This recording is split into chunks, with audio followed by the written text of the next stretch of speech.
देखिए आज की क्लास में हमें शुरू करना फॉर स्टेटमेंट। ठीक है, फॉर स्टेटमेंट पढ़ना है। हमने ऑलरेडी डू वाइल कंप्लीट कर लिया है और कल की क्लास में हमने वाइल पढ़ लिया था। दोनों स्टेटमेंट हमने पढ़े। दोनों में कोई डिफरेंस, सिंगल डिफरेंस पूछे तो आप तुरंत बता देंगे this is exit control statement और ये कहलाता है एंट्री कंट्रोल स्टेटमेंट।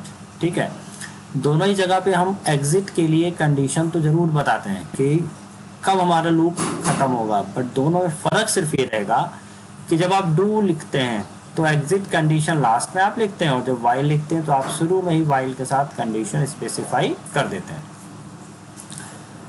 कुछ एग्जांपल हमने देखी ऐसे भी बनाए जहां पर हम आई प्लस प्लस करके काम कर रहे थे। कुछ एग्जांपल कल की क्लास स्पेशली अगर हम बात करें तो कल हमने कुछ रिवर्स वगैरह के प्रोग्राम बनाए जहां पर हमने प्लस प्लस या माइनस माइनस से हट के काम किया। जैसे इक्वल टू a/10 वैल्यू को हम स्लैश करके क्या करते जा रहे थे, अपडेट करते जा रहे थे। अगर 1 2 3 था, पहले 3 हटाओ, फिर 12 लो, फिर 12 में से 2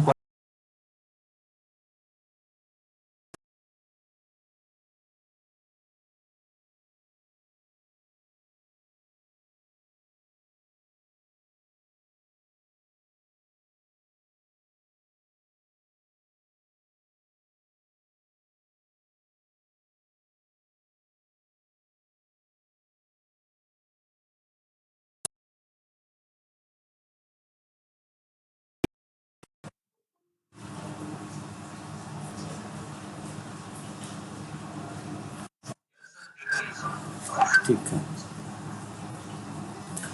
तो अपडेशन हमने कई तरह से देखा। तो अपडेशन में हमने कल की क्लास में स्पेशली क्या बताया कि अपडेशन का मतलब सिर्फ ये नहीं है कि हम प्लस प्लस या माइनस माइनस करें, वैल्यू को किसी भी तरह से बदलना अपडेशन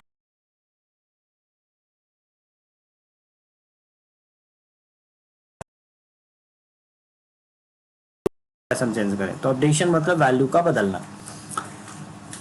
कल कुछ एग्जांपल और भी हमने कराए थे, चेक करेंगे, जिस पर हमने कुछ करने के लिए टास्क भी दिए थे। उस टास्क की चर्चा करेंगे हम, लेकिन अभी पहले फॉर स्टेटमेंट को पढ़ने के बाद स्पेशली फॉर की बात करें। फॉर क्यों आया? जब इतने सारे स्टेटमेंट डू वाइल दोनों हमारे पास आ गए, एंट्री कंट्रोल और एग्जिट कंट्रोल दोनों स्टेटमेंट आ गए, तो फॉर की अगर बात करें हम फॉर स्टेटमेंट, तो basically for is design for iterative purpose. Iterative, iterative का मतलब है सिर्फ यही प्लस प्लस या माइनस माइनस। ऐसे कोई भी एग्जांपल जिसमें आपको ऑलरेडी पता है कि how many number of steps you have to repeat the loop. अगर आपको ऑलरेडी पता है कितनी बार लूप चलाना है, तो इस सिचुएशन के लिए बेटर लूप होता है फॉर लूप। डू और वाइल के लिए कहा जाता है कि जब आपको ये पता नहीं हो, कंडीशन तो पता है कि आपको एग्जिट कब करना है, लेकिन आपको ये पता नहीं है कि नंबर ऑफ स्टेप कितने होंगे, मतलब लूप कितनी बार रिपीट होगा ये पता नहीं अगर आपको, तो आप इनकी तरफ जाइए। लेकिन अगर आपको पता है कि नंबर ऑफ स्टेप कितने होने वाले हैं, तो आप फॉर की तरफ जाइए। फॉर एग्जाम्पल टेबल का एग्जाम्पल, तो हमें पता ऑलरेडी कि 10 बार ही पढ़ना है, कोई भी नंबर होगी उसकी टेबल को हम 10 टाइम ही प्रिंट करेंगे, तो नंबर ऑफ स्टेप्स यहाँ पर फिक्स्ड है।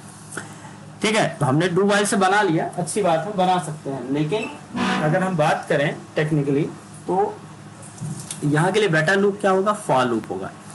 डू वाइल कहाँ के लिए बेटर था? जहां पे हमने कहा नंबर को रिवर्स करो। अब जैसे भाई 3 डिजिट का नंबर है तो लूप 3 बार चलेगा, एक 3 के लिए, 2 के लिए, 1 के लिए। लेकिन अगर डबल डिजिट नंबर तो लूप 2 ही बार चल रहा है, सिंगल डिजिट नंबर तो लूप चल ही नहीं रहा है।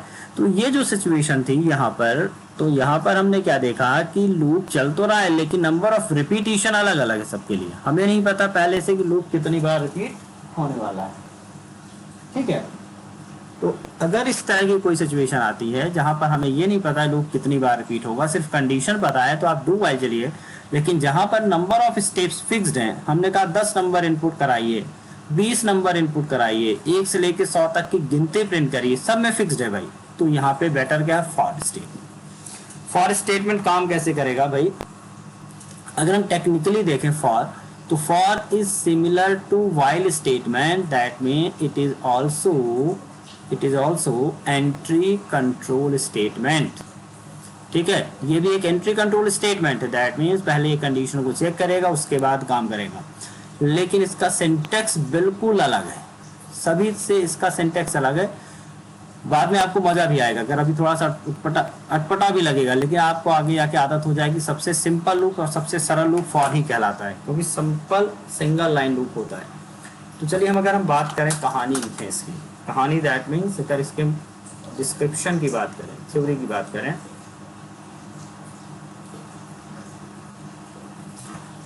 तो for it is N iterative statement used, ऐसा लिख सकते हैं, it is much suited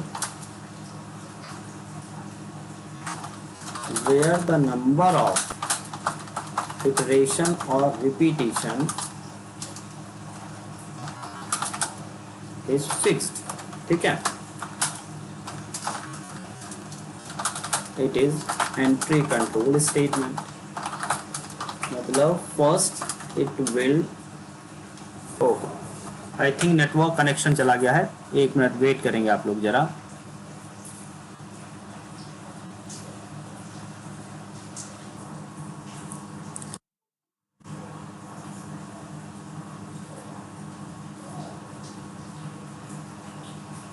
देखो क्योंकि नेटवर्क चला गया था इसलिए मैं चीज़ों को रिपीट कर देता हूँ वापस से। कुछ चीज़ें मैंने एक्स्ट्रा बता दी थी और उस बीच में शायद नेटवर्क नहीं था, तुम लोगों तक चीज़ पहुँची नहीं। एक बार अगेन उसको मैं रिपीट कर लेता हूँ। देखिए, डू और वाइल लूप का यूज़ तब करना है, डू और वाइल लूप का यूज़ तब करना है आपको जब आपको ये तो पता होगा एग्जिट कंडीशन क्या है, लूप को स्टॉप कब करना है, लेकिन आपको नंबर ऑफ रिपीटिशन नहीं पता, स्टेप्स नहीं पता कि कितनी बार चलाना है। ध्यान से सुनिएगा, ये तो पता है कि ख़त्म कब करना है, लेकिन ये नहीं पता है कि कितनी बार चलाना है, तब आप डू वाइल में से चलिए। लेकिन जब आपको नंबर ऑफ स्टेप्स पता है कि कितनी बार लूप चलेगा, टोटल ओवरऑल 10 बार, 5 बार, 15 बार, 20 बार, then you should use for statement. For example, जैसे अगर हम बात करें टेबल्स की, अगर हम बात करें सीरीज की, 1 से 100 तक की कोई सीरीज प्रिंट करनी है, तब भी आप फॉर लूप लगा सकते हैं। स्टेप्स कहाँ फिक्स नहीं है भाई, जैसे हमने कहा नंबर का रिवर्स करिए, अब 1 2 3 ट्रिपल डिजिट नंबर, तो मुझे लूप 3 बार चलाया मैंने, पहले 3 को अलग किया, 2 को अलग किया, फिर 1 को अलग किया। डबल डिजिट नंबर है तो लूप 2 ही बार रिपीट हुआ, सिंगल डिजिट नंबर है तो लूप को जरूरत ही नहीं, एक बार में ही काम हो गया हमारा। तो यहाँ पर डू या वाइल में से आप सेलेक्ट करेंगे। उसी तरह से अगर आपको चॉइस बेस्ड एप्लीकेशन बनाना है, जहाँ पर जैसे मैंने कहा प्रेस वाई, हमने लिखा था प्रेस वाई फॉर कंटिन्यू, तो अब यहाँ पर हमने चॉइस बेस्ड ऑप्शन बना लिया कि जब तक यूजर वाई प्रेस करेगा तब तक मेरा लूप चलना चाहिए। यहाँ पे नंबर ऑफ स्टेप पता ही नहीं कितनी बार, हो सकता है यूजर एक भी बार वाई प्रेस ना करे, हो सकता है यूजर 1000 बार करता चला जाए, तो यहाँ डू वाइल है। तो फॉर कहाँ यूज करना, जहाँ पे इटरेटिव हो, नंबर ऑफ रिपीटिशन फिक्स्ड हो। तो मैंने क्या लिखा, it is an iterative statement, it is must suited where the number of iteration और रिपीटिशन इज फिक्स्ड। ठीक है, number of repetition is fixed. It is also entry control statement. Entry control जब भी लग जाएगा तो आपको क्या समझना है, first it will check the condition and if the condition is true only then the loop body will be executed। मतलब पहले एंट्री कंट्रोल का मतलब ही है कि पहले कंडीशन को चेक करना है, अगर कंडीशन ट्रू होगी तो आगे बढ़ना है, अदरवाइज आपको आगे नहीं बढ़ना है। It is much simple and small loop, simple, easy and single line statement। सबसे मेन बात है, अभी तक हमने जितने भी लूप पढ़े उसमें देखो एक इनिशियलाइजेशन हो रहा, फिर एक जगह कर्ली ब्रैकेट चालू हो रहा, फिर कहीं स्टेटमेंट अपडेशन लिख रहे हैं, बाद में कहीं कंडीशन स्पेसिफाई कर रहे हैं। यहाँ पर सारी चीज एक ही लाइन में स्पेसिफाई हो जाती है। कैसे, सिंटैक्स समझिएगा। जब भी आप फॉर लूप लिखेंगे तो आपको लिखना है फॉर, फर्स्ट यहां पर आपको करना इनिशियलाइजेशन, यहीं पर क्या लिख दिया, इनिशियलाइजेशन आई इक्वल टू कहां से शुरू करना, भाई रिपीटेटिव है, ये बताना पड़ेगा कहां से कहां तक। तो इनिशियलाइजेशन मतलब स्टार्टिंग वैल्यू, स्टार्ट कहां से करना है। फिर आपको दूसरे ब्लॉक पे लिखना कंडीशन, दैट मीन्स चलाना कब तक है, यहां भी सेमीकोलन। और तीसरे वाले ब्लॉक में लिखना है अपडेशन, अपडेशन मतलब प्लस प्लस माइनस माइनस जो भी करना है। तो ये 3 पार्ट हुए, तीनों फॉर के अंदर ही लिखे जाएंगे। फर्स्ट पार्ट में क्या लिखा, इनिशियलाइजेशन, सेकेंड पार्ट में लिखा कंडीशन, थर्ड पार्ट में क्या लिखा, अपडेशन। और अब बचा स्टेटमेंट में करना क्या है, हमने कहा 10 बार तो चलेगा, तो जो बचा हुआ टास्क है वो सिर्फ स्टेटमेंट ही बॉडी में आएगा। तो आपके जो स्टेटमेंट्स हुए जो बार बार आपको रिपीट करने हैं, केवल वही आएगा फॉर की बॉडी में। और अगर सिंगल लाइन स्टेटमेंट है तो आप इसको भी हटा दीजिए, कर्ली ब्रैकेट की भी जरूरत नहीं है। तो इनिशियलाइजेशन ये पहला स्टेप होता है। फिर क्या चेक करता है, कंडीशन दूसरा स्टेप होता है। और कंडीशन चेक करने के बाद ये चलाता है स्टेटमेंट को, याद रखें इधर नहीं जाता अपडेशन में, तीसरे नंबर पे चलाता है ब्लॉक को या बॉडी को। और फिर जब ये स्टेटमेंट चल जाता है तब ये चौथे नंबर पे जाता है, कहां पर, अपडेशन। ठीक है, अपडेशन करने के बाद अगेन यहां से रिपीट हो जाएगी प्रोसेस। फिर क्या चेक करेगा, कंडीशन, कंडीशन के बाद फिर कहां जाएगा, स्टेटमेंट चलाएगा। और स्टेटमेंट के बाद फिर से अपडेट कर देगा। अपडेट करने के बाद फिर से क्या करेगा, कंडीशन को चेक करेगा। तो बार बार यही काम करेगा। लेकिन यहां ध्यान से रखिएगा, पहली बार यहां से शुरू हो रहा है, फर्स्ट टाइम 1 से शुरू होगा, इनिशियलाइजेशन करेगा, देन कंडीशन चेक करेगा। अगर कंडीशन गलत हो गई, अगर कंडीशन ट्रू है तब तो ठीक है, इधर आ रहा है, ठीक है, और यहां पर स्टेटमेंट चलाने के बाद आगे चला जाएगा। लेकिन अगर कंडीशन फॉल्स हो गई, अगर कंडीशन क्या हो गई, फॉल्स, तो फॉल्स होने पर एग्जिट हो जाएगा। फॉल्स होने पर फॉर का स्टेटमेंट नहीं चलेगा बल्कि यहां पर आ जाएगा बाहर। तो अगर कंडीशन फॉल्स है तो कहां जाएगा, आउटर स्टेटमेंट। तो फॉर वॉइस आ रही है ना, कोई दिक्कत तो नहीं है स्टूडेंट्स?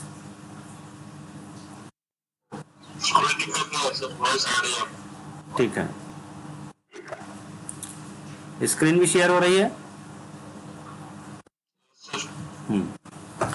तो हमने क्या कहा, पहली बार इनिशियलाइजेशन होगा और ये पार्ट केवल एक बार चलने वाला, ये पार्ट दोबारा नहीं चलेगा, ठीक, केवल फर्स्ट टाइम। फिर जाएगा किस पे, कंडीशन पे। अगर कंडीशन ट्रू होगी तो ब्लॉक पे, और ब्लॉक के बाद updation, then again condition, then block, फिर अपडेशन, कंडीशन। मतलब यहीं पर ये गोल गोल रिपीट होता रहेगा, इनिशियलाइजेशन पे दोबारा नहीं जाएगा और तब तक प्रोसेस चलेगी जब तक आपकी कंडीशन ट्रू है। तो अब इसका देखते हैं प्रैक्टिकल इम्प्लीमेंटेशन। तो सिंटैक्स हम यहाँ पे लिखते हैं, फॉर के बाद फर्स्ट लाइन पे आएगा आपका इनिशियलाइजेशन, शुरुआत कहाँ से करनी है, देन आपका आएगा कंडीशन, कहाँ तक रिपीट करना है, देन सेमीकोलन, एंड देन आएगा अपडेशन, दैट मीन्स कहाँ तक चलाना है। और यहाँ पर आएगा आपका स्टेटमेंट या बॉडी स्टेटमेंट, लूप बॉडी। यहाँ पर क्या बचा, केवल स्टेटमेंट।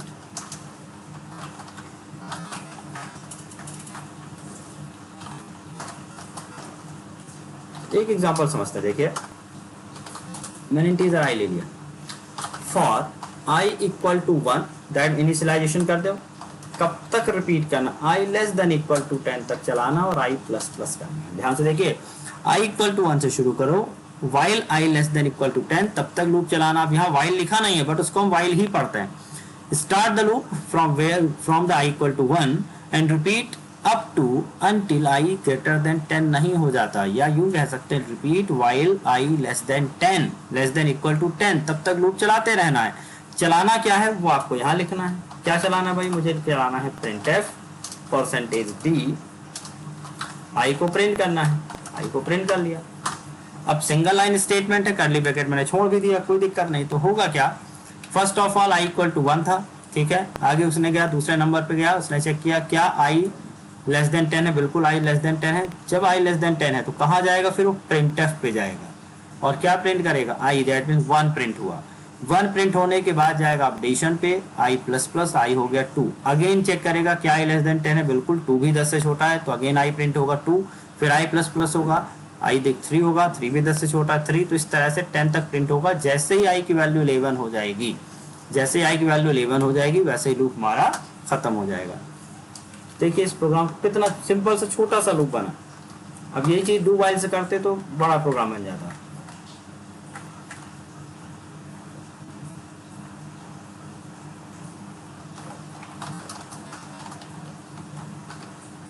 ठीक है, सिर्फ इतना सा ही प्रोग्राम है और इसे हमने कर लिया रन। देखिए 1 2 3 4 5 6 7 8 9 10 स्लैश n नहीं है, इसलिए सारी वैल्यू सिंगल लाइन पे ही प्रिंट हो रही हैं।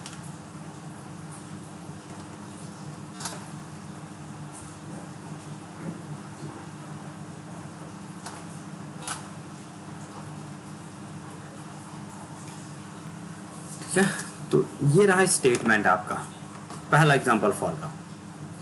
तो फॉर लगाना कैसे, पर ध्यान रखिएगा, एक से ज्यादा स्टेटमेंट है तो कर्ली ब्रैकेट आपको लगाना है, एक से ज्यादा स्टेटमेंट है तो कर्ली ब्रैकेट आपको लगाना है।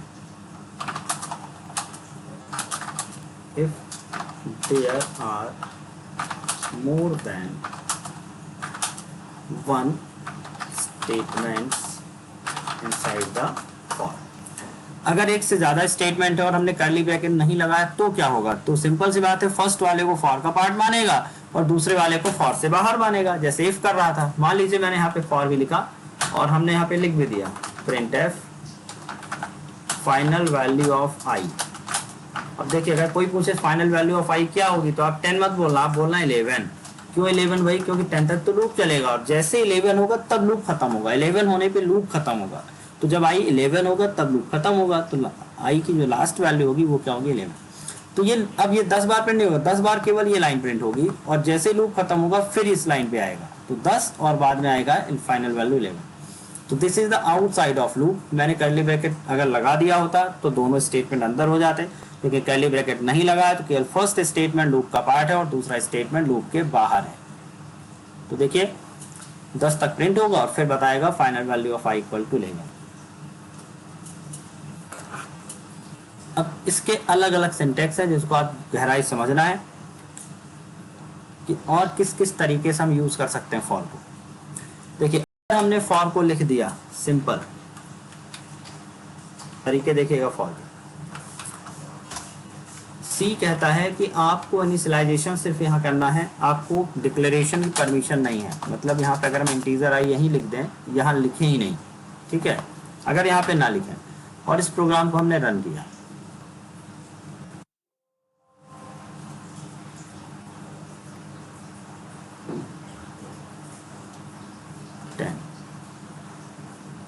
Built and run.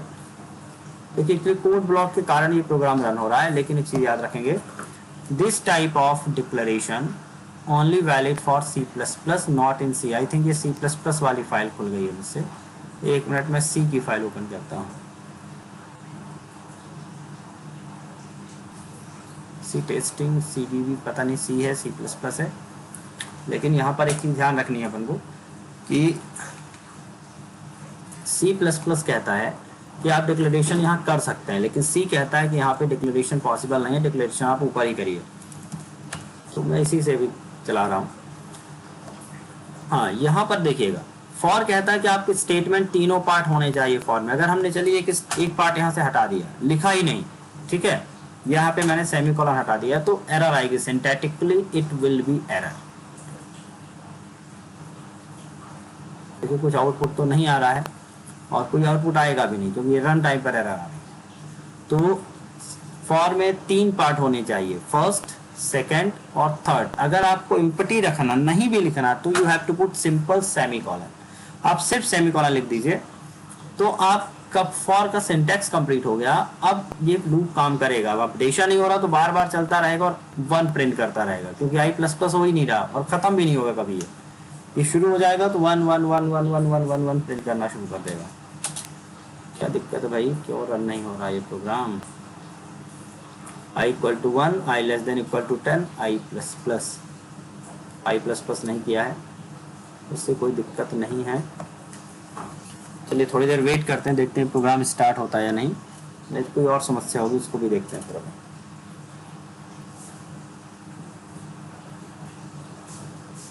One minute, वो फिर दूसरा प्रोजेक्ट ओपन हो गया है, इस चक्कर में थोड़ा सा इशू आ गया है, क्योंकि उसे मैं सही कर देता हूँ।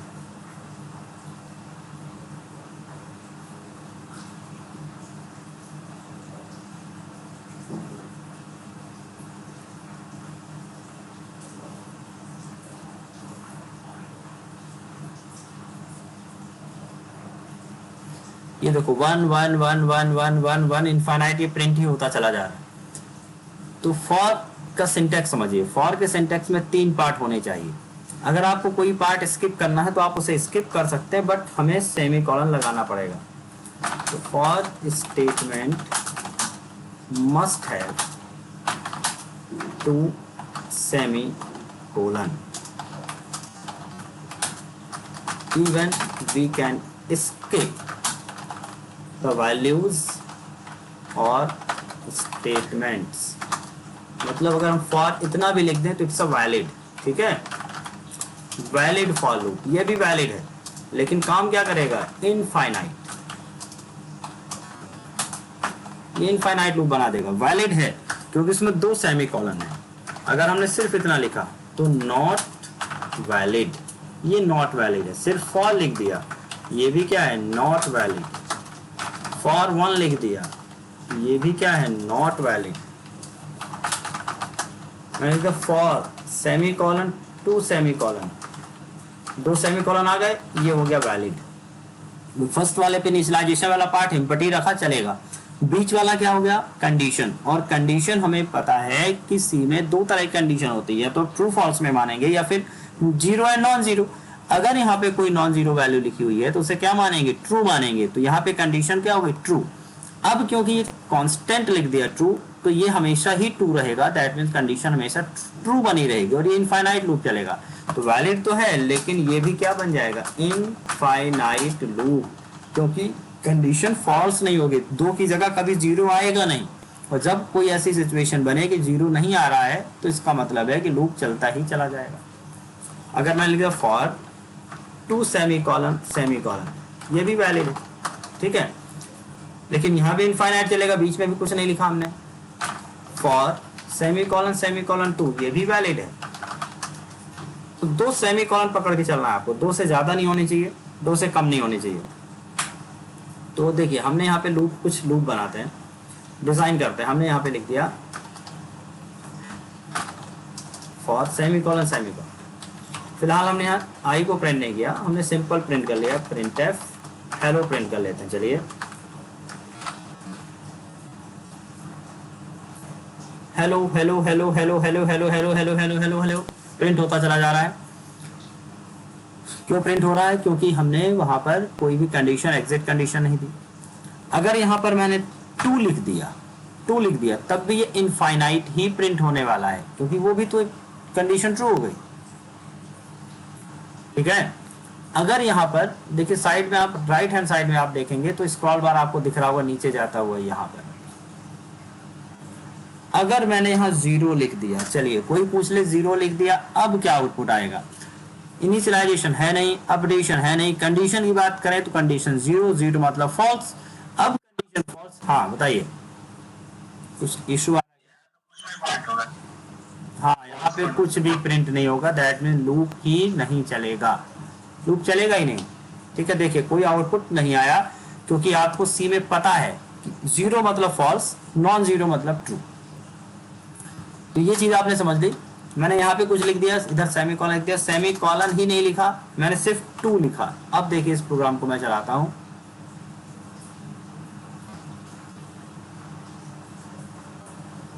तो यहाँ फॉर पे एरर आ रही है, ठीक है। मैंने एक सेमीकोलन लगा दिया, फिर से इसे रन किया, अभी भी फॉर पे एरर आ रही है। जैसे ही मैं एक और सेमीकोलन लगाऊंगा एरर चली जाएगी, ठीक है। तो हम इस तरह से फॉर को बना सकते हैं, इस तरह से भी फॉर बनाए जा सकते हैं। कब बनाते हैं इस तरह की फॉर, वो भी समझिए। अगर आपको इनिशियलाइजेशन आपने ऑलरेडी पहले ही कर लिया, देखिएगा i = 1 मैंने यहीं पे कर लिया। अब क्योंकि इनिशियलाइजेशन हो चुका, तो इनिशियलाइजेशन का कोई काम बचा नहीं आपका, आपने सिर्फ कंडीशन लगाई i <= 10, ठीक है, और i++। अब क्योंकि इनिशियलाइजेशन आप पहले ही कर चुके थे तो आपने यहाँ पे स्किप किया, बट मुझे वो पार्ट लिखना पड़ेगा, इनिशियलाइजेशन का एम्प्टी पार्ट, भले ही मैं कुछ ना लिखूं, बट उसे एम्प्टी छोड़ दीजिए। प्रोग्राम अब सही है, 10 बार हेलो प्रिंट करेगा, फॉर i = 1, ठीक है, i <= 10, i++, ये भी ठीक है। और यहाँ पर अब क्या इश्यू आ रहा भाई, इंटीजर i लिखा हुआ है, i <= 10 लिखा हुआ है, i++ भी लिखा हुआ है। क्या इशू आ गया भैया, एक मिनट चेक करें जरा। ओ यहाँ सेमीकोलन का एरर आ गया। अब देखिए मैंने सिंपली लिखा i less than equal to 10 और i प्लस प्लस, ठीक है, कोई दिक्कत नहीं आएगी। अब हेलो 10 बार प्रिंट हो गया। तो इस तरह से बना सकते हैं। अगर हमने लिख दिया तो पहला एग्जांपल ये देखिए, कुछ एग्जांपल्स हैं जो कि फाइल पे मैं पेस्ट कर दूंगा। तो अगर किसी पार्ट को हम पहले ही कर चुके हैं तो आप इसे स्किप कर सकते हैं। उसी तरह से अगर मैंने i प्लस प्लस यहाँ पे कर लिया, मान लीजिए फॉर को मैंने बना लिया, कर्ली ब्रैकेट बनाया और कर्ली ब्रैकेट बनाने के बाद हमने यहाँ पर i प्लस प्लस कर लिया, डू या वाइल डू की तरह इसको मान सकते हैं। हमने i प्लस प्लस यहाँ किया। अब क्योंकि i प्लस प्लस होगा ही तो यहाँ पे मैंने i प्लस प्लस हटा दिया। करना नहीं है ऐसा, बट मैं आपको समझा रहा हूँ। अब क्या बचा, आपने कुछ नहीं दिया, कंडीशन दिया कि जब तक i की वैल्यू 10 से छोटी है तब तक लूप चलेगा, हेलो को प्रिंट करेगा, i को यहीं पे बढ़ाता जाएगा, तो भी कोई दिक्कत नहीं, तो भी प्रोग्राम हमारा सही चलेगा। ये देखिए 10 टाइम हेलो प्रिंट हो रहा है। तो ऐसा भी हम कर सकते हैं। एक से ज्यादा स्टेटमेंट है, that's why we have to use curly bracket, otherwise i plus plus कहाँ चला जाएगा, फॉर के बाहर चला जाएगा, उसे फॉर एक्सेप्ट नहीं करेगा एज अ इनर स्टेटमेंट। अब हम बढ़ते हैं आगे। कंडीशन तो मुझे लिखनी पड़ेगी भाई, अगर कंडीशन हमने नहीं लिखी तो लूप हमारा इनफाइनाइट चला जाएगा। और कंडीशन में हम कुछ ऐसा लिखेंगे जो कभी ना कभी जाकर फॉल्स हो। अगर कोई चीज फॉल्स नहीं हो रही है तब भी हमारा लूप इनफाइनाइट जाएगा, और कोई चीज कांस्टेंट लिख दी तो भी इनफाइनाइट जाएगा। अगर मैंने 0 लिख दिया तो शुरू ही नहीं होगा। तो ये हमारे ऊपर है, ध्यान रखिएगा कि हमें क्या लिखना है। अगला empty for loop. Empty for loop ऐसा फॉर लूप जो चलता तो है लेकिन कुछ करता नहीं है। It will execute without executing any body statement। तो बॉडी स्टेटमेंट को चलाए बिना अगर लूप चल रहा है तो उसे हम कहेंगे एम्प्टी फॉर लूप। तो फॉर हमने यहाँ पे लिखा, ठीक है, यहाँ पार्ट लिख दिया हमने फॉर के, यहाँ पे कंडीशन भी लिख दिया, आपने लिख दिया, और उसके बाद अगर आपने सिर्फ कर्ली ब्रैकेट लगा दिया और यहाँ स्टेटमेंट आपने यहाँ कुछ लिखा हुआ है, यहाँ पे स्टेटमेंट लिख लिया।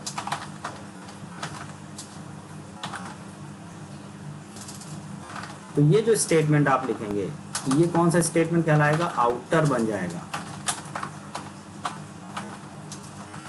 ये बन जाएगा आउटर स्टेटमेंट, मतलब फॉर खाली चलेगा क्योंकि कर्ली ब्रैकेट में कुछ लिखा ही नहीं है, और बाहर का स्टेटमेंट फॉर चलने के बाद चलेगा।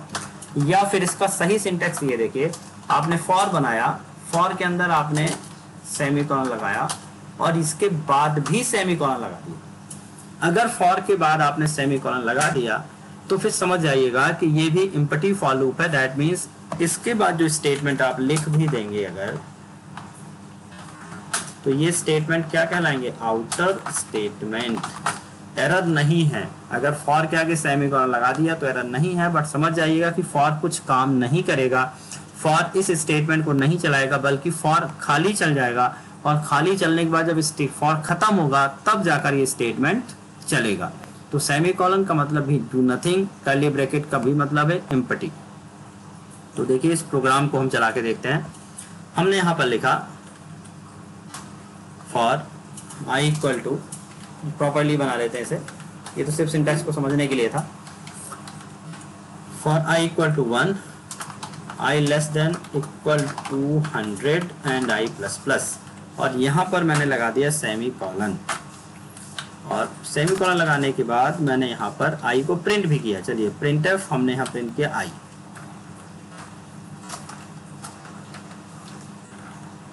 ठीक है, अब कोई पूछे आपसे भाई क्या प्रिंट होगा, तो गड़बड़ी भी मत कह देना जल्दबाजी में 1 से 100 तक प्रिंट होगा। यहाँ पर सेमीकोलन देख लेना, अगर सेमीकोलन लगाया तो this statement become outer statement. तो i 1 से 100 तक चलेगा, जब i की वैल्यू 1 से 101 होगी, 101 होगी, तब हमारा लूप खत्म होगा, और लूप जब खत्म होगा तब पहुंचेगा इस स्टेटमेंट में। और यहाँ जब i की वैल्यू दिखाएगा तो 101 दिखाएगा, तो सिर्फ एक वैल्यू आएगी 101, 1 से लेके 100 तक तो आएगी ही नहीं।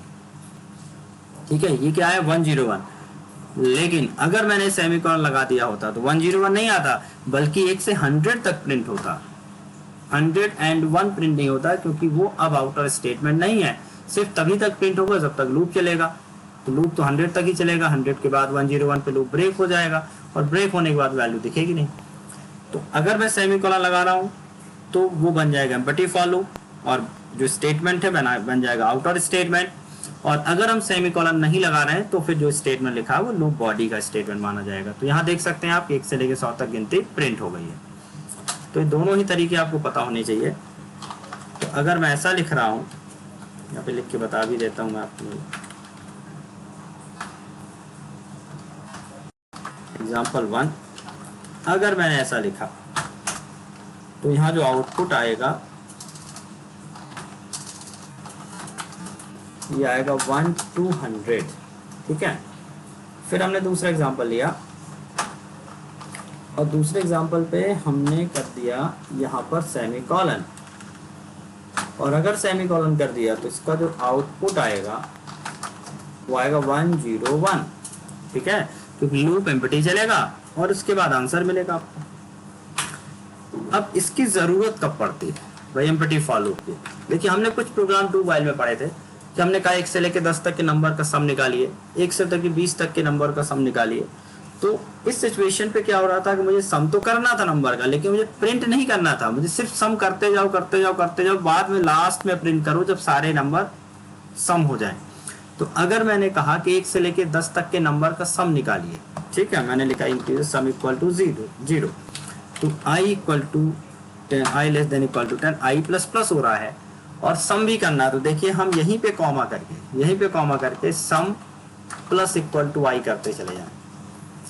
हम इनिशियलाइजेशन एंड अपडेशन में एक से ज्यादा वैल्यू दे सकते हैं, separating with comma, not semicolon, separating with comma. Comma लगा दैट मींस अभी एक ही पार्ट चल रहा है, अपडेशन 2 हो गए।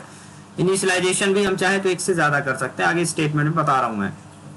तो यहाँ पर अब यहाँ पे सारा काम होगा, i प्लस प्लस भी हो रहा है और सम भी हो रहा है। तो हमने क्या लिखा, पहले प्लस प्लस नहीं करना, पहले जोड़ना फिर प्लस प्लस करना है। तो देखिए हमने लिखा सम इक्वल टू पहले करो और फिर उसे i को प्लस प्लस भी कर लो।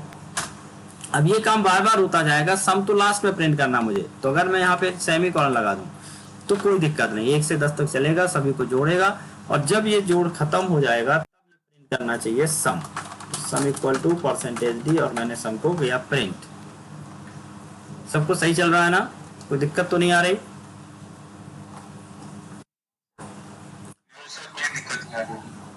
तो ये देखिए हमने इसे किया बिल्ट एंड रन। तो देखिए सीधे सम इक्वल टू 55 दिखाया, बीच का जो स्टेटमेंट था लूप चला वो नहीं मिला मुझे, बट प्रोसेस हुई है, प्रोसेसिंग हुई है, सम भी उसने किया है, लेकिन एम्पटी फॉर चला है। सम करते समय उसने कुछ प्रिंट नहीं किया, जब उसने अपना सारा काम खत्म कर लिया तब ये प्रिंटफ पर पहुंचा। तो ये एग्जांपल हो किसका, एम्पटी फॉर लूप का, एम्पटी फॉर लूप का।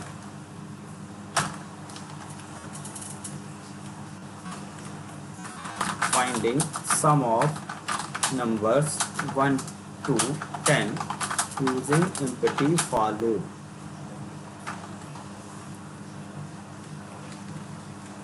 इसी तरह से किसी नंबर का फैक्टोरियल निकालना मुझे, तो फैक्टोरियल भी क्या होता है, 1 से 5 का निकालना है। तो 120 आएगा 5 into 4 into 3 into 2 into 1, but value तो मुझे फाइनली 1 दिखानी है। अब टेबल की बात करेंगे तो टेबल तो भाई मुझे बार बार प्रिंट करनी है, तो मुझे वो प्रिंट स्टेटमेंट फॉर के अंदर लिखना है। लेकिन ऐसा कोई स्टेटमेंट जिसकी फाइनल वैल्यू 1 मुझे प्रिंट करनी है, बीच के स्टेटमेंट स्किप करने हैं, वहां पे आप एम्पटी फॉर लूप लगाइए। तो finding the factorial of any number. तो यहाँ पे कंफ्यूज मत होना, यहाँ पे मैंने बता दिया है कि आप कॉमा करके 1 से ज्यादा स्टेटमेंट लिख सकते हैं अपडेशन में या फिर इनिशियलाइजेशन में, 2 जगह परमिशन है आपको 1 से ज्यादा स्टेटमेंट लिखने की, ठीक है। तो चलिए हम इसको भी करके देख लेते हैं। फैक्टोरियल ऑफ नंबर है, मान लीजिए मेरे पास कोई नंबर मुझे इनपुट कराना है, इंटीजर n ले लिया, एक फैक्टोरियल है तो उसकी वैल्यू 1 लेंगे भाई। सम था 0 था क्योंकि ऐड करना था, मल्टीप्लाई करना है, तो आपने 1 ले लिया है और एक काउंटर ले लिया i। फिर हम लिख दिया printf enter any number scanf %d address of n आ गया। अब मुझे n का चाहिए फैक्टोरियल, तो देखो हमने i इक्वल टू n से शुरू किया, उल्टा चलना है, जो भी नंबर वहीं से शुरू करो, एक एक माइनस करते चले जाओ। i greater than equal to कहाँ तक चलना, 1 तक, और i माइनस माइनस, ये तो माइनस करने का हुआ, लेकिन उस i का मल्टीप्लाई भी करते जाना f में। तो हमने यहाँ पे i माइनस माइनस करने से पहले लिख दिया f इंटू इक्वल टू आई और यहाँ लिख दिया कॉमा। पहले क्या करो, उस आई का एफ में मल्टीप्लाई करो और फिर आई को घटा लो। तो आई मान लो 5 था तो 5 इंटू 1 हुआ, एफ में 1 था, फिर आई हो गया 4, फिर अगली बार उस एफ में 5 आ गया तो 5 इंटू 4 हो गया, फिर उसी में अगली बार आई माइनस माइनस होकर घटता चला जाएगा। या इसको एक कॉन्सेप्ट और समझ लीजिए, हमने आपको पढ़ाया था post increment and post decrement. ये देखिए यहां पर लिखा f into is equal to i minus minus, तो दोनों काम साथ साथ होगा क्योंकि पोस्ट फिक्स है, तो पहले आई इंटू हो जाएगा, बाद में आई की वैल्यू घट जाएगी, तो 2 बार लिखना नहीं पड़ा आपको। ठीक है, f into equal to i minus minus, तो आई माइनस माइनस लिखा है, माइनस माइनस आई नहीं, आई माइनस माइनस पोस्ट डिक्रीमेंट, पहले आई की वैल्यू मिल जाएगी उसके बाद आई माइनस भी हो जाएगा, दोनों काम साथ में हो जाएंगे। तो बाहर लिखने के लिए कुछ बचा ही नहीं लूप के अंदर, सारा खेल तो यही हो गया। मुझे सिर्फ रिजल्ट लिखना, आप तो सेमीकोलन फॉर के आगे लगाया और मैंने सिर्फ यहाँ लिखा factorial equal to percentage d और एफ को प्रिंट कर लिया। तो देखिए सिंपल, मैंने रन किया और मैंने वैल्यू दे दी, क्या हो गया 5 ही, चलिए दे देते हैं। देखिए 120 आ रही है। तो ये एग्जांपल भी आपको पढ़ के रखना है। यहाँ पर एक अच्छी चीज बताइए आपको, पोस्ट फिक्स इस तरह से भी आप यूज कर सकते हैं।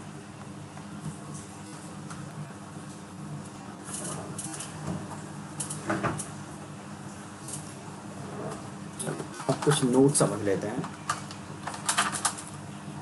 We can put more than one statements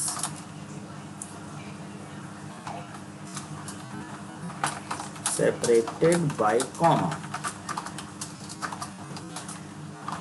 either in init section, init for initialization, or inside the updation या अपडेट सेक्शन। तो कॉमा से सेपरेट करके आप एक से ज्यादा स्टेटमेंट भी लिख सकते हैं, या तो इनिट सेक्शन में या फिर अपडेट सेक्शन में। एग्जांपल देखिएगा, एक एग्जांपल से समझा देते हैं इसे। हम लिखा मेन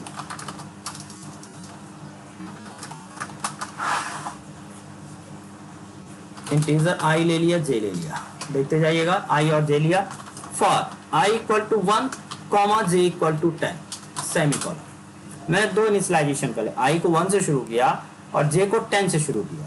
ठीक है, हमने लगाया कंडीशन एक, while i less than equal to 10, जब तक आई बढ़ते बढ़ते 10 तक नहीं हो जाता, कंडीशन एक ही लगाई, तब तक मुझे आई प्लस प्लस करना है और जे माइनस माइनस करना है।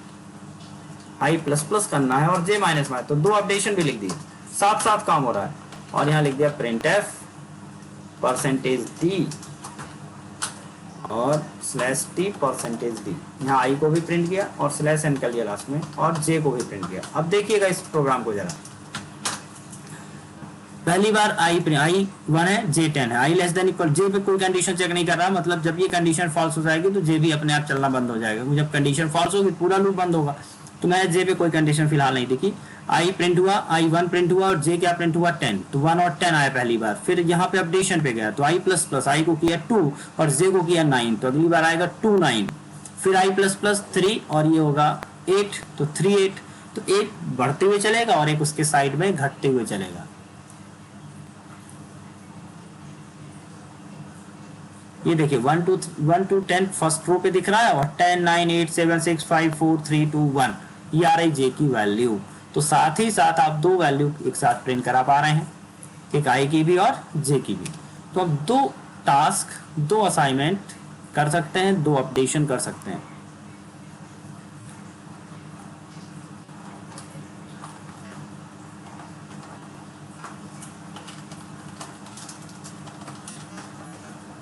आउटपुट भी इसका कॉपी करके लिख देते हैं।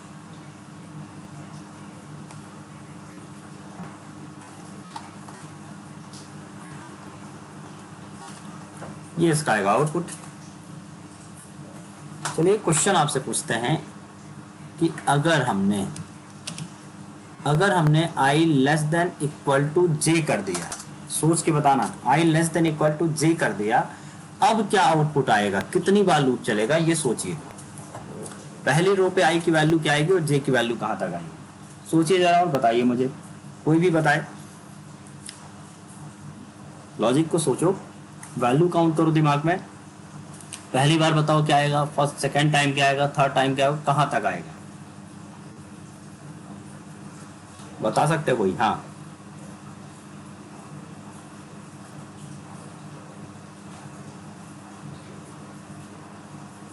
कोई रिस्पॉन्स? एक बच्चा चला गया मीटिंग से। देखिए यहाँ क्या होगा, पहली बार आई की वैल्यू तो वैसे ही आएगी, तो आई तो 1 और जे 10 आया, 1 और 10 आ गया। फिर आई की वैल्यू बढ़ जाएगी 2 और इसकी घट जाएगी 9, तो 2 9 आ गया। कब तक बढ़ेगी, जब आई और जे जब तक बराबर नहीं हो जाते, तो ये होगा अगली बार 3 और 8 बराबर नहीं हुआ, भी फिर आगे बढ़ा 4 और आ गया यहाँ पर 7, फिर अगली बार आया तो यहाँ आया 5 और यहाँ पर आया 6 लेस देन इक्वल टू जे, और फिर जब आगे बढ़ा तो ये हो जाएगा 6 लेकिन ये हो जाएगा 5, तो कंडीशन हो जाएगी गलत। ठीक है, कंडीशन हो जाएगी गलत, क्योंकि क्या कह रहा हूं मैं, जब तक आई की वैल्यू जे से छोटी या बराबर है, तो यहाँ तक तो आई की वैल्यू जे से छोटी है 5 6 तक, लेकिन इसके बाद आई की वैल्यू बड़ी हो जाएगी जे से, तो यहाँ पर लूप नहीं चलेगा। तो आउटपुट सिर्फ कहाँ तक आएगा, 1 10 2 9 3 8 4 7 एंड 5 6, इसके बाद ये वैल्यू नहीं आएगी। तो देखिए 1 10 2 9 3 8 4 7 5 6, सिंपल है। जैसे कंडीशन फॉल्स होगी वैसे ही चलना बंद हो जाएगा लूप। यहाँ पे मैंने ऐसे लिख दिया है समझाने के लिए, फर्स्ट वैल्यू आएगी 1 10, दूसरी आएगी 2 9, फिर आएगा 3 8, फिर आएगा 4 7 और फिर आएगा 5 6, समझ जाइएगा आप।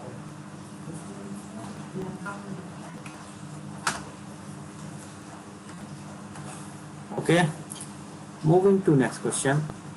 चलिए एक बार हम टेबल का प्रोग्राम बना लेते हैं फॉर लूप से, टेबल का प्रोग्राम बना लेते हैं फॉर लूप से, क्योंकि जब भी नंबर ऑफ रिपीटिशन पता हो, फिक्स्ड हो, तो आप फॉर लूप यूज करिए।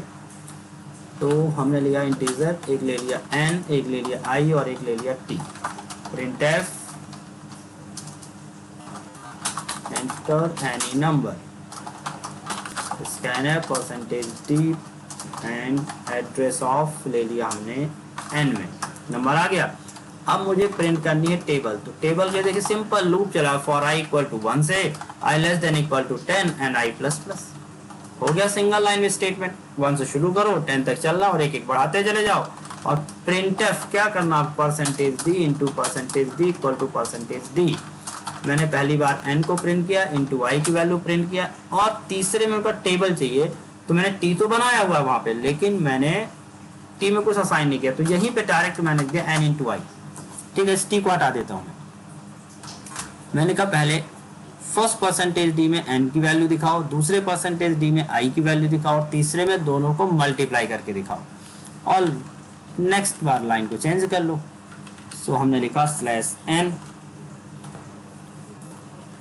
हमने लिया नंबर 9, तो देखिए 9 1 जा 9, 9 2 जा 18, 9 3 जा 27, 9 4 जा 36, 9 10 जा 90। ये आ गया आपके पास रिजल्ट। सिंपल है, इनकी प्रैक्टिस जरूर करिए, प्रैक्टिस करते रहेंगे तो आपको समझ में आता रहेगा।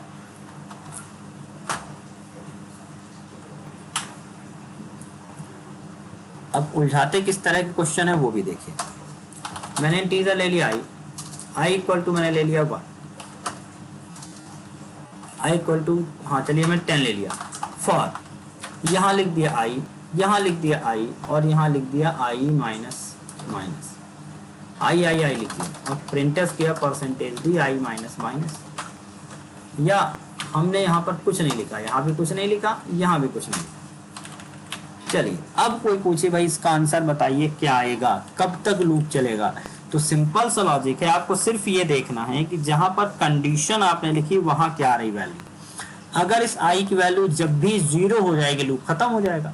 आपने इनिशियलाइजेशन नहीं दिया कोई दिक्कत नहीं, अपडेशन नहीं दिया कोई दिक्कत नहीं, बस आपको देखना कहीं ना कहीं तो i की वैल्यू अपडेट हो रही होगी। अगर कहीं अपडेट नहीं हो रही है तो इनफाइनाइट लूप, अगर कहीं भी 0 नहीं आ रहा तो भी इनफाइनाइट लूप, और अगर आपको लग रहा कहीं पर भी जाकर 0 आएगा तो वैल्यू आएगी। तो देखो पहली बार यहाँ पे आई प्रिंट हुआ, आई माइनस माइनस, तो पहले प्रिंट होगा फिर घट जाएगा, तो 10, देन आई की वैल्यू हो गई 9 आएगा। यहाँ अपडेशन पे कुछ मिला नहीं तो कंडीशन चेक करेगा, क्या 0 है, नहीं है, 9 है, तो फिर चलेगा, 9 प्रिंट हुआ, 8 हो गई। यहाँ देखा कुछ नहीं है तो 8, कंडीशन ट्रू है 8, तो 8 फिर 7 6 5 4 3 2 1, और जैसे आई की वैल्यू 0 होगी कंडीशन फॉल्स मानेगा 0 को और फिर प्रिंट नहीं होगा, तो ऑटोमेटिकली 10 to 1 प्रिंट करेगा, 10 to 1 प्रिंट कर लेगा। रन करके देख लें जरा, ये देखिए 10 to 1 प्रिंट हो गया। तो मैंने वहां माइनस माइनस नहीं लिखा है, मैंने यहाँ पे लिखा हुआ है, तो 10 to 1 प्रिंट हुआ।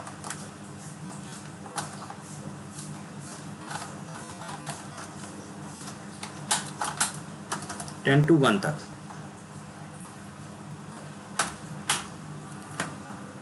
इसी प्रोग्राम पे अगर हमने लिखा ऐसा लिख दिया आई माइनस माइनस,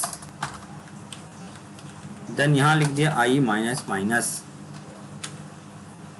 अब अगर कोई पूछे और यहां पर मैंने कुछ नहीं लिखा, अब क्या प्रिंट होगा, तो देखिए भाई यहां पर इनिशियलाइजेशन ये वाला पार्ट केवल एक बार चलता है लूप में, तो आई यहाँ पे पोस्ट फिक्स में माइनस माइनस लिखा है, तो पहले से फॉर को आई मिलेगा, बाद में आई की वैल्यू चेंज हो जाएगी, तो यहाँ 10 देखा है फॉर ने, फिर आई की वैल्यू हो गई 9, जब यहाँ प्रिंट करने आया तो प्रिंट तो 9 होगा क्योंकि माइनस माइनस हो चुका है, और 9 प्रिंट करने के बाद इसमें फिर से प्रिंट किया, यहाँ पे माइनस माइनस किया तो 8 हो गया, अब फिर 8 तो 8 प्रिंट हुआ, फिर आगे घटता जाएगा और 0 तक चलेगा, जैसे 0 का प्रिंट करना बंद कर देगा। तो इस बार 10 से नहीं बल्कि 9 से लेकर 1 तक प्रिंट होगा, 9 से लेकर 1 तक प्रिंट होगा। ये देखिए 9 से लेकर 1 तक प्रिंट हुआ। यहां भी एक बार हमने और कर दिया माइनस माइनस, अब क्या होगा, दो बार माइनस, यहाँ पे पहली बार 9 प्रिंट हुआ, फिर ये 8 हो गया, 8 के बाद यहाँ पर देखिए माइनस माइनस तो हुआ 7, लेकिन 7 से पहले फॉर ने किसको चेक किया, 8 को, तो 8 चेक किया नॉन जीरो है, आगे बढ़ा, लेकिन यहाँ पे 7 प्रिंट करेगा, 7 के बाद यहाँ पे ये हो गया 6 के बाद 6 यहाँ देखा उसने और 6 को घटा के किया 5, तो 5 प्रिंट हुआ, 5 के बाद 4 and 3 प्रिंट हुआ, 3 के बाद 2 and 1, 2 and यहाँ 2 रहा बेसिकली, तो 2 रहा, उसने 2 को ट्रू माना और माइनस माइनस किया, तो ये 2 माइनस माइनस हो गया, तो ये हो गया 1 प्रिंट हुआ, और 1 से ये माइनस माइनस हुआ तो यहाँ पे हो गया 0, और 0 जैसे ही यहाँ पर मिला, जैसे 0 मिला तो माइनस माइनस अब नहीं करेगा क्योंकि 0 मिला तो क्या मान लेगा, फॉल्स, तो आगे नहीं बढ़ेगा। तो मैसेज क्या प्रिंट हुआ यहाँ पे, पहली बार तो यहाँ पे 9, देन 7, देन 5, इस तरह से प्रिंट होता जाएगा। तो देखते हैं, तो 9 आया, 5 आया, 7 आया, सॉरी 9 7 5 3 और 1, आई थिंक यही आना चाहिए, क्या होगा इसे, ओहो नेगेटिव में भी जा रहा है, नेगेटिव में क्यों जा रहा है भाई, क्योंकि इसे 0 नहीं मिल रहा, क्या एक बार और देखते भाई, यहाँ पे उसे मिला था पहली बार 10, यहाँ पे आया था 9 प्रिंट हुआ, 9 में से माइनस माइनस किया तो यहाँ पर मिल गया उसे 8, जब यहाँ अच्छा 8 मिला, यहाँ 8 नॉन जीरो है, तो 8 में से माइनस किया तो 7 प्रिंट, तो 7 हुआ, फिर आगे बढ़ा तो यहाँ 7 घटा के किया 6, यहाँ पे 6 उसे मिला, फिर उसने उसे माइनस किया तो 5 प्रिंट हुआ, फिर यहाँ पे 4, यहाँ पे उसे मिला 4, लेकिन प्रिंट करेगा तो 3 करेगा, फिर यहाँ मिला उसे 2, और यहाँ पे 2 को जब किया प्रिंट तो प्रिंट करेगा तो उसे मिलेगा 1 में से जब माइनस किया तो ये हो गया 0, और 0 के बाद माइनस माइनस किया तो ये हो गया माइनस, नेगेटिव चला गया, इसलिए बार बार अच्छा 0 तक वो पहुंच नहीं पा रहा, वो नेगेटिव में चला जा रहा है बीच में कहीं पर। अगर 0 नहीं आया, नेगेटिव आ गया तो समझ लेना कि वो भी इनफाइनाइट चलता रहेगा जब तक उसे 0 कहीं भी घुमा के नहीं मिल जाएगा। तो जब तक 0 नहीं मिलेगा ना, वो अपनी रेंज पे चलता रहेगा, नेगेटिव हो पॉजिटिव हो कुछ भी, बड़ी रेंज होती है इसकी। तो अगर 0 पे नहीं मिला तो जब नेगेटिव रेंज खत्म होगी वापस से पॉजिटिव में चला जाएगा। अभी देखिए नेगेटिव में चल रहा है, अब ये 65,000 तक चलेगा, 65,535 तक, बड़ा टाइम ले सकता है ये, 65,535 तक जाना मतलब बहुत लंबा टाइम, वेट नहीं करना है क्योंकि अभी तो 24,000 चला है, 26, 27, 28, तो आप ये समझ सकते हैं कि जब तक जीरो नहीं होगी, जीरो के अलावा किसी को भी वो ट्रू नहीं मानता है, सॉरी जीरो के अलावा किसी कोई फॉल्स नहीं मानता है, सब उसके लिए ट्रू है, चलता ही रहेगा, चलते चलते चलते चलते पॉजिटिव से नेगेटिव, नेगेटिव से पॉजिटिव। लेकिन अगर बीच में कहीं पे ऐसी कोई रेंज आ गई जिस पे जीरो मिल गया तब वो स्टॉप हो जाएगा, अदरवाइज ये चलता रहेगा। हमें ये देखना है क्या 65 के बाद जीरो वाली कोई सिचुएशन आती है या वहां भी जीरो के आगे स्किप हो जाता है। काफी लंबी रेंज चल रही है इसकी।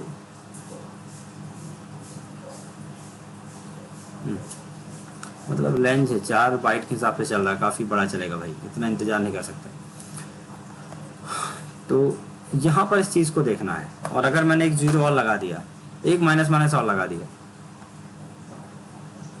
तो देखिए 8 आया, फिर 3 करके 5 आया, फिर 3 माइनस किया तो 2 आया। 2 के बाद भी इसने रोक दिया क्योंकि कहीं ना कहीं एक सिचुएशन ऐसी आई होगी यहाँ पर जहाँ पर उसे जीरो मिल गया होगा, और जीरो मिलेगा तो आगे फिर वो लूप रिपीट नहीं होगा। तो ये कुछ सिचुएशंस हैं जो समझाना चाह रहा हूँ आपको, कहाँ पर किस तरह से आपको समझना है। तो पहले यहाँ जाएगा, उसके बाद ये वाला स्टेटमेंट केवल 1 टाइम ही चलेगा, देन उसके बाद कंडीशन, कंडीशन और ब्लॉक, ब्लॉक के बाद वापस अपडेशन, फिर कंडीशन, फिर ब्लॉक, इसी सीक्वेंस में चलता रहता फॉलो।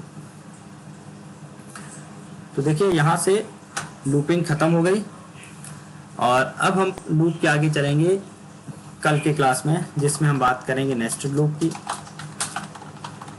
और हम बात करेंगे देन जंप स्टेटमेंट्स की। ठीक है, फिर हम बात करेंगे जंप स्टेटमेंट्स की। अच्छा, आप लोगों की क्लास कुछ दिन रेगुलर करने क्या 1 घंटे की, अभी तो 1.5 घंटे कर रहे थे अपन अल्टरनेट में, 5 से 6 रेगुलर भी कर सकते हैं। अगर करना हो तो बताओ मुझे, क्योंकि अल्टरनेट अगर करेंगे तो 1.5 घंटे की रहेगी, अदरवाइज 5 to 6 रोज ले सकते हैं हम।